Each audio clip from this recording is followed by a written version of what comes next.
Hi and welcome to my 5th devlog for Toast Engine. This video is about 6 months late by now, but there is a good reason for that we are gonna talk about today. And what happened. I had a point in this release to make improve the planet system and add additional level of detail so that you could go really close to the surface and actually have details being seen there. When I started to do that and started to look into my old planet system, I got more and more displeased, and eventually I decided to rebuild the planet system. On top of that, I also rebuilt a lot of systems connected to the planet system, which we're also going to talk about today. And if we look currently on the screen, you can see a part of the old video, and you can see on the sides when the camera moves that the planet is not rendered correctly. It's not there yet, and that's because the old planet system had a lot of work done on the CPU instead of the GPU, and I thought I had to do that for precision reasons. And that it just didn't cut it, and when I added more LOD, it got even worse.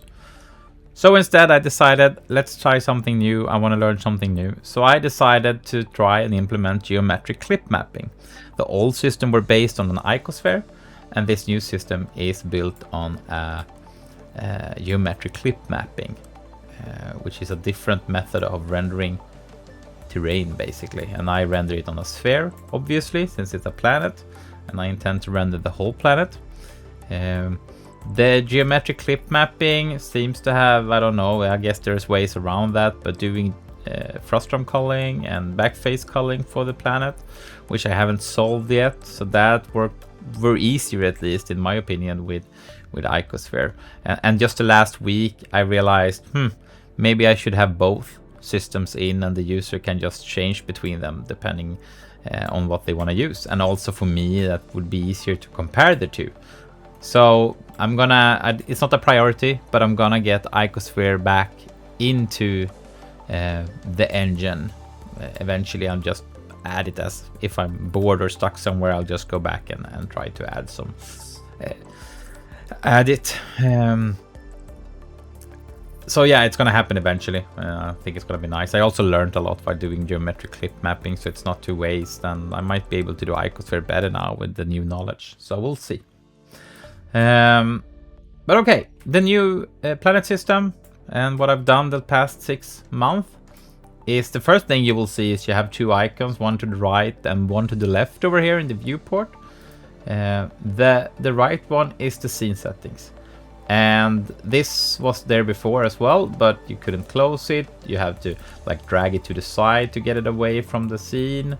Now you can close it, you can open it. There's also like collapsing headers here where you can get into different settings you want to change. To the left we have a new one, the planet panel. The planet was previously part of the, I can actually make this smaller now. The planet was before part of the entity component system, but since my engine will only have one planet, it's not going to be like a solar system or anything. The planet is going to be focused on, or the engine is going to be focused on one planet, and the games you build in this engine is going to be have one planet as the core. So I decided to lift it out and give it its own panel. It's not part of the entity component system. The scene have a planet now instead of being it makes it a lot easier for me to handle everything that has to do with the planet, and I can also increase the scale of this panel in the future, because I think the planet is going to have more and more settings going forward. So I just found it, let's give it its own panel, let's lift it out of the entity component system. So that's what I did. And if we talk about the mesh here you're gonna see in the future, this doesn't change anything right now. Geometric clip mapping, we have some albedo, some roughness. This is the PBR renderer, as the same. We have some base data here, Translation, for example, we can move the planet up and down. We can rotate it as well. Oh, now we're so close to it. Let's make a bit further like that. And you can rotate it like that. Grid size, level of details 28. I don't use all 28. So let's go a bit closer to the surface again.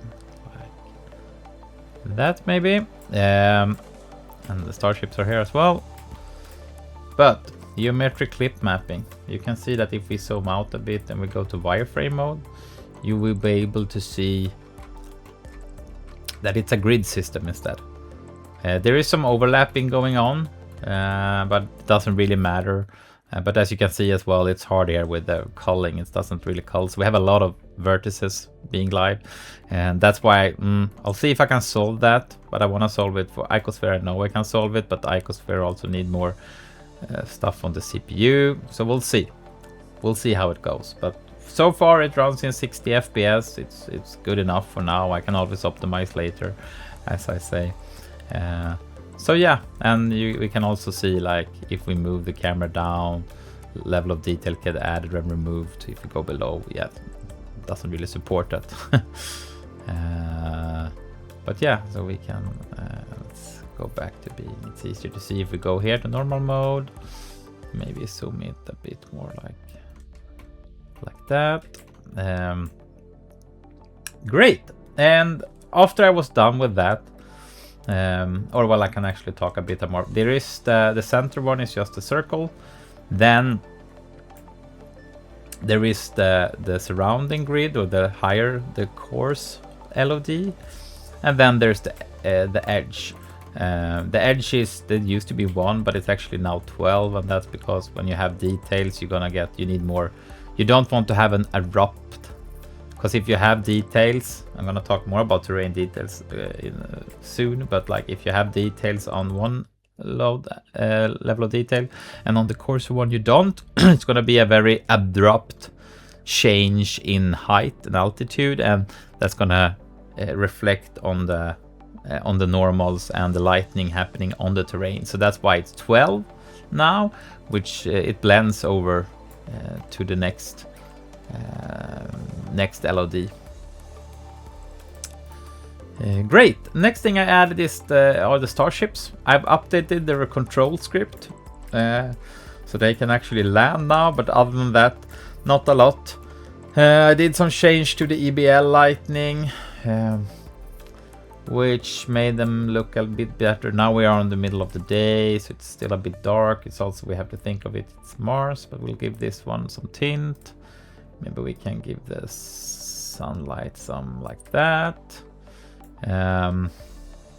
Yeah, not a lot. But then I started doing the physics engine. And the physics engine is basically a complete rebuild. The physics engine I had before, I followed a guide, but it was more focused on entity to entity collision. But what I want right now is terrain collision. That's all I want. You can see also, like, in the next release, I'm going to add more. It's gonna look better. I still think this is too dark. Maybe we can go to the material panel here and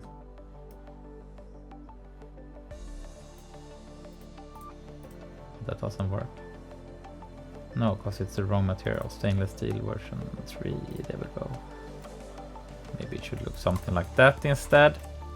But yeah, okay, sorry. Physics engine. We just have one value you can set here, the gravity constant. It was focused on entity to entity collision before, but I want just terrain collision for now. So I did a complete rebuild. It works a lot better. Getting the altitude works a lot better. You can see now that starships have a small tilt. So if we look here and we go into runtime, you can see the control script will actually start the engine, and yeah, but it's behaving a lot more naturally than, and it looks more correct than it used to do. So like before, now it's starts to slide over before it like somehow got energy and it just bounced up and down like crazy and flew thousands of meters up into the air and into space again. This looks a lot better, even though the landing strip isn't really working, and I mean, at this point Starship should have exploded, but it's gonna keep going across the surface, which is really fun to see and watch. And the other one doesn't have that yet, the landing script attached to it. The landing script right now, I changed the altitude and the start position of the Starship, and it needs to have the exact. In that case, it would have actually, like, if we remove the tint here, you can see it would have landed. But I'm gonna make this more dynamic in the future, so that it actually stops. It can take the velocity and the altitude into what's it called, into account and make it perfect. And you can also see here like the self-shadowing on the starships. That's my biggest concern right now. It's that it's, yeah, and I'm gonna fix that with cascading shadow maps soon. But now it flies up into space, and that's pretty nice to see. The worst thing about improving everything is that now the particle system looks kind of shit. I have to look at that as well. My god, it looked better with the color. I need to fix that in the model. I also, Starship version 4, this is my version 3. It's gonna come in the next version I'm gonna build, and it's gonna have a small deployment mechanism here and cargo bay. Okay, sorry, enough about that. That's me just rambling. I then went to do terrain data, and here's some interesting things that I did. The level of details. I have 3 now here, and you can see this one here affects only the first LOD. So if we go to wireframe, it only affects this part here. And then I have a second one, and that's affect that one, the second one, and the first one. And then I have the last one is actually the third one. It affects that one, and that one. So if we see now, if we go to LOD1 and start increasing the amplitude, it's gonna be easier to see what I mean then. Increase the amplitude, you can see it changes, but only on LOD1. On LOD2, if I take this one here, and you can rename it whatever you want, but if we increase the amplitude here, it's affecting both. So this is really a really powerful way for me to do terrain details, and the last version in the old planet system we only had one, and you can also see it's merging together pretty nicely here. We could only have one terrain detail in the old planet system. Here we can have, I've set the number to 8. I think that's enough for now. It's no real reason, I just wanted to have a limit on it. But yeah, I like this a lot. This was a big improvement. It also works with the altitude, and in the future we're gonna add biomes. So different biomes are gonna have different noise. You might have something like this, but then on the different you might have some more just rolling hills or something like that. So and this, for example, this is a really bad landing spot. If oh, what happened there? We found a bug. Oh, okay. Yeah, this is a really bad landing spot. Bad day for landing. Then I added in terrain objects, and that's the stones you can see over here. There is some bugs that actually some of them are in the air right now. I'm not too sure why. That's something I have to look at. But the only thing I basically improved to them was the normals, so they look a bit more realistic now. They have a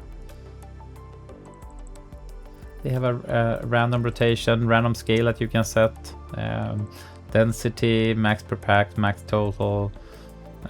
It activates from LOD3, so higher than or lower than LOD3, so 3, 2, and 1 will get it.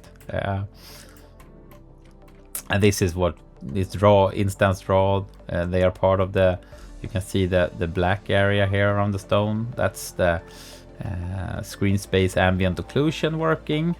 So that's also nice. But as always, it's never done. I'm gonna improve it in the future. But What took the most time for me in this rebuild were the atmospheric scattering. So I built it. The old one was basically very, like, it was realistic but very costly. Like I would step through the atmosphere for each pixel basically, and find and calculate by doing that, calculate the scattering for that. Now it's 4, actually 5. There's a paper, I think it's pretty popular one, called Production Ready Atmospheric Scattering, I believe. I will put a link down in the description if you want to read it or look into it. And there's two compute shader that runs called Transmittance and multi-scattering one. And those are run like once, and if you change the settings or something here, you have to redo them. But generally you just run them once when you ship a game, for example. And then there's 2 that need to change. Like, they have different times when they need to update. I run them every frame right now, as I just wanted it to get it to work. I can always optimize it later, but it's called Aerial Perspective and Sky View. The aerial perspective is the scattering for the terrain and geometry, and that's what you see here, the distance. That's the haze that's coming from that, and if we go up, you're gonna see more haze because it's more distant through the atmosphere. And then the sky view, which handles the you guessed it, the sky. But a lot of tweaking, since I want to go from, like, I want to go here from surface to space. There's some artifacts still, you can see it over here, for example. There's some artifacts, but I can go into space, I can go down again. So yeah, it's fast, it looks good. I have, since I also I have one that usually engines just use a hard-coded or like a setting for a static distance for how long you're gonna have aerial perspective, so like 200 kilometers or something like that. But since I can be up close and also far away, I have a compute shader that runs that checks like the furthest distance on the terrain right now. But yeah, most likely the scattering will need some tweaking in the future as well, just to make it a bit better and smoother. But for example, if we let the sun go down here now, you can see the blue Martian sunset, and this is actually how it looks on Mars. So this is, yeah. So yeah, I was close to giving up a few times when I did this, but in the end I'm happy that I prevailed and came through it. It's not perfect, I still find some bugs, I can see here right away. Yeah, maybe it actually looks pretty good. Yeah, but there's some things to do for sure. The last thing I worked on was the sun. The sun, it looks kind of the same from inside the atmosphere. There's a few things, like you can see here God rays coming over the terrain. If you look closer to the sun now, I might try to make them a bit stronger in the future, but it just gives that small pop effect when the sun rises. You can see there's also some lens flare. It's kind of hard to see. There's a subtle, depends on the angle to the sun. Sometimes I see them, sometimes I don't, but they are there. And I think, yeah, I'm really happy with the new sun. But what I think made the biggest change, I made it like, if you don't have a camera in space, the sun is just, it's just a disk basically. To make it look a bit better, we can actually lower the plan so we render more like that. But when you have a camera, you get like this lens artifact, and I've added them, and the sun is nowhere done, but it looks a lot better than it used to do. So if we look on the sun now, if we can find it, we have those lens flare, we have diffraction spikes and a veil around the sun. I think it pops a bit too quick here maybe, but yeah, I think it looks way better. And if the sun goes down here, you can see them again, and then when it hits they're gonna disappear behind.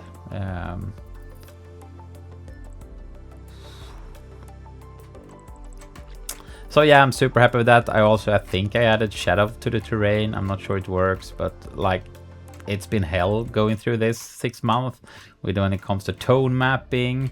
I do HDR and SDR now. So yeah, but I can't complain. And here you can even see the God rays even better at this altitude. So yeah, I'm super pleased and I'm ready to move on to the next thing basically. And next thing, that's gonna be the project. I think we have new project here. So I made this pop up. I'm gonna increase that, and we're gonna get a new panel down here to the left. Scene management right now, as I've talked about before, is just one scene all the time. And but in the future I'm gonna work, like the next step is you're gonna be able to actually work in a project, and you're gonna have several scenes in that project. And the end goal for me this time around is to enable the user to switch between scenes. So my example game here is gonna get a main menu, and then I'm gonna switch over to the game scene, and then back again basically. So but yeah, that's gonna be nice to get in there. Thanks! If you watched this far, that means you didn't find my voice too annoying, and hopefully I will see you soon again. We can actually just play around a bit. So you can fly around here. There's some artifacts here and there, but I'm pretty happy. Can we find the Olympus Moon? I think it might be the other way. Or is it? Yeah, here it is. Here are the moons. So you can see an artifact from the new height map. Here's Olympus Moon. Yeah, here is the height map issue that I'm having right now. I'm gonna work on. The size of this is also so big, so it comes with its own kind of complicated things. Where's the sun? Other way, like there. Oof, that's a nice view. Oh, sorry, I'm in play mode. Yeah. Anyway, thanks for watching. Hope to see you soon again. I'm gonna keep doing these shorter videos. Hopefully, get them out more often. They're gonna be 15 to 20 minutes. I'm not gonna wait a full release before I actually make something, a video. That is, I'm gonna make it a lot faster, and just when I get a new function in, I'm gonna make a short video about it, explaining what I've done. It's gonna be easier on me as well, and it's gonna be more videos out there. Oh, and here we are back. Where did it go? There we are. Yeah. Thanks for watching, and see you soon again.